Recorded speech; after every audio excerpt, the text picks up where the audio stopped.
this information in just a short while. The Shipping Secretary, of course, has chaired a very key meeting as stakeholders have flagged cargo disruptions as well as seafarer risks amid the Iran conflict. In fact, let's go across to Rishabh, I believe. Rishabh joining us right now. Rishabh, what are you picking up from that? Exclusive details of what you have, right?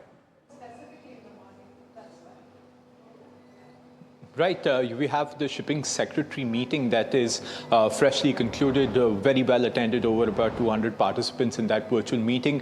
What was flagged was very key risks and sort of a lot of updates that came in across the industry. So we had the likes of HPCL, Reliance Industries, as well as SAIL, all these very large companies talking about the sort of concerns that they have with regards to the vessels, Indian flagged vessels that are stuck in the Strait of Hormuz. We had HPCL, which had flagged limited inventory. So there are vessels stuck that are affiliated to HPCL, and they have demanded for them to be escorted back to India, given the fact that they have limited inventory. What we have from RIL, from Reliance, is that they have sought for easing of licensing norms when it comes to shipping. They've asked for, and that is required to some sort of help that will get in terms of sourcing Russian cargo from the Yanbu port, which lies on the Red Sea. So that is an alternate route that has come up for Indian cargo companies as well.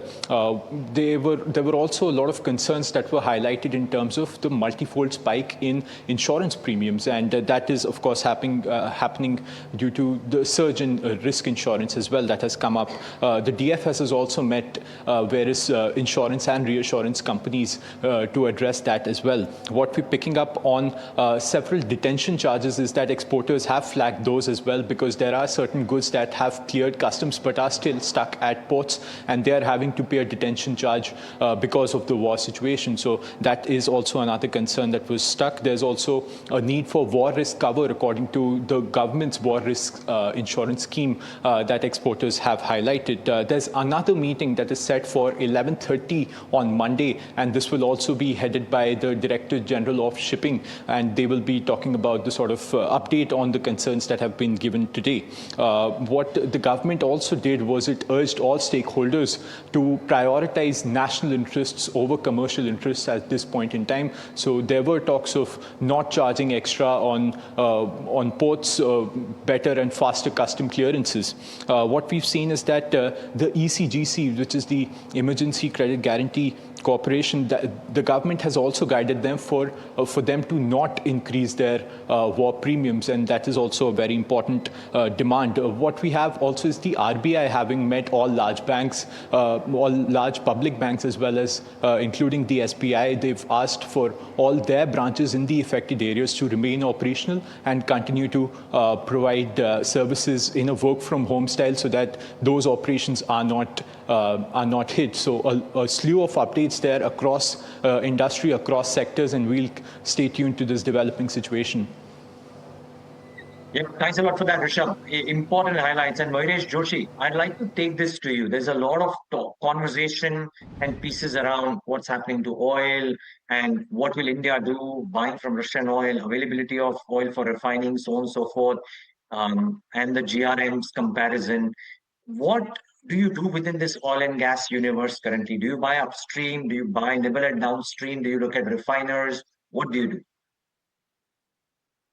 Afternoon, Neeraj. No, I think it's very, very dynamic as we speak, and every day I think there is a certain element of news flow that probably comes around.